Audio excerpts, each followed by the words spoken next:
கர்த்தருக்கே ஸ்தோத்திரம் உண்டாவதாக. May all glory be to God's holy name today. 2025 October மாதம் 26ஆம் தேதி ஞாயிற்றுக்கிழமை. Today is 26th month of October. Today is a good Sunday morning. இயேசுவின் நாமத்தினால் In the name of our Jesus Christ, விட்டுக் கொடுத்து வாழ கிருபை செய்வீராக. let us give ourselves for others.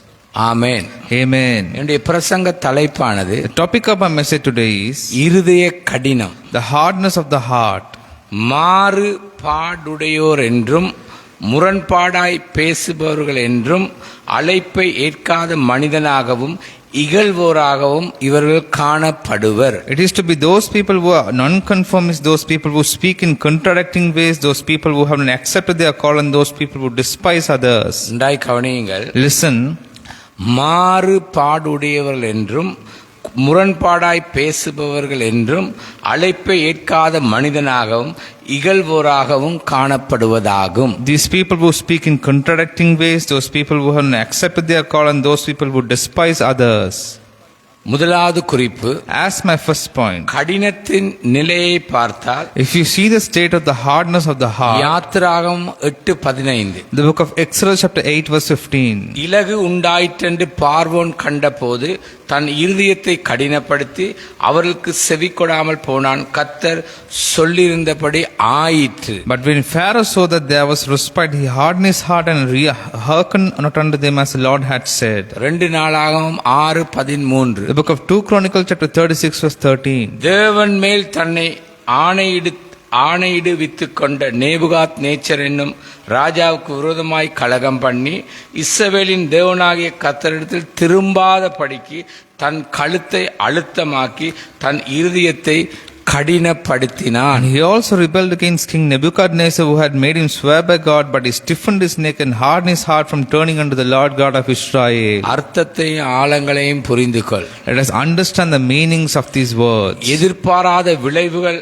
வரும்போது, When we face unexpected consequences in our lives, இழப்புகள் வரும்போதும், even losses in life, ஒன்று விட்டுக்கொடாமல் one not yielding to God, இரண்டாவது தேவனுக்கு வணைந்து கொடுக்காமல் இருப்பதேயாகும். to not bending ourselves to God. இதுதான் தற்போதைய கிறிஸ்தவ ஜனங்களுடைய நிலையா இருக்கிறது. This is the state of Christians today. இரண்டாவது குறிப்பு, As my second point, மனம் மரத்து போன நிலையாகும். it can be a state of disaffection.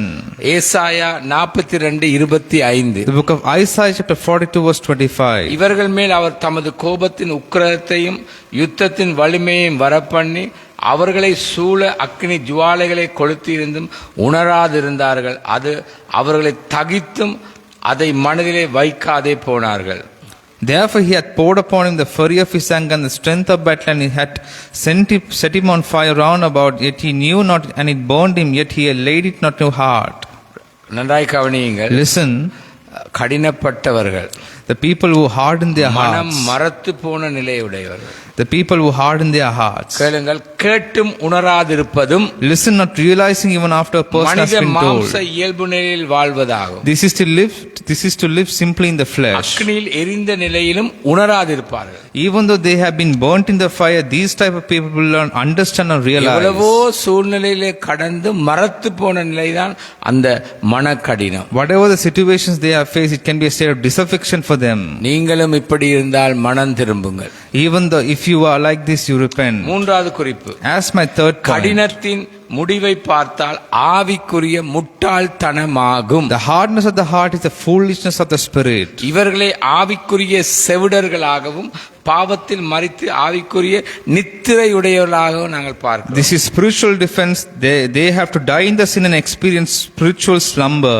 மனக்கடினத்திலிருந்து மனம் திரும்பி குணப்படு, கோபாக்கினையை குவித்துக் கொள்ளாது. Repent from the hardness of their heart. Do not bring God's anger upon you. ரோமர் 2:4, The book of Romans chapter 2 verse 4. அல்லது தேவ தயவு நீ குணப்படும்படி உன்னை ஏவுகிறது என்று அறியாமல் அவருடைய தயவு பொறுமை நீடிய சார்ந்த இவைகளின் ஐஸ்வர்யத்தை அசட்டை பண்ணுகிறாயோ. For the name of God is blasphemed among the Gentiles through you, as it is written. கவனம், Be warned. எச்சரிப்பு, Be warned. தேவனுக்கு வணைந்து கொடு. Bend yourself to God. உன்னுடைய மன கடின நிலையை உணர்ந்து மனம் திரும்பு. You realize and repent from the hardness of your இயேசுவின் heart. நாமத்தினால் In the name of Lord இந்த Jesus வார்த்தைகளை Christ. புரிந்து மனம் திரும்பி உம்மை மகிமைப்படுத்த கிருபை Let செய்வீராக. us understand and realize His word and repent from our sins. இயேசு கிறிஸ்துவின் In the நாமத்தில். name of Lord Jesus Christ. Amen amen amen. Amen, amen, கர்த்தர் amen. தாமே உங்களை ஆசீர்வதிப்பாராக. May God bless you abundantly.